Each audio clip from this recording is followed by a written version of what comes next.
আজকে আমার গাড়িতে ইফতার করতে হবে। আজকের ইফতার সাদামাটা, তার মধ্যে স্পেশাল ছোলার সাথে সালাডটা নিব আর সামোসা। আমাকে একটা আন্টি পাঠাইছিল, তো আজকে ভাজলাম। কতদিন আগে দিছে, দ্যাটস গুড থিং। আজকে ভাজছি, তো লাঞ্চ বক্সে করে নিব এটা।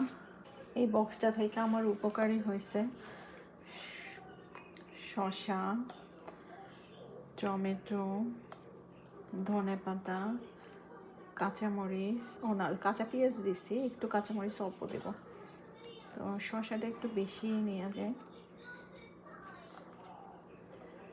সালাদ যতটুকু কাটছি, এখানে একটা পেঁয়াজ,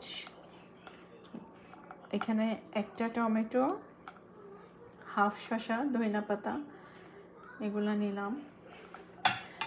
লেবুটা চিপিয়ে দিই, রাস্তায় বসে খাওয়া যেহেতু। সো গাড়িতে বসে খাই না, স্কুলের মধ্যে, স্কুলে হয়তো।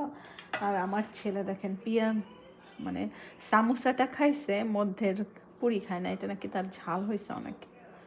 তো আমি এটা নিয়ে আনি। এত মজার জিনিস ফালাইয়া দিব।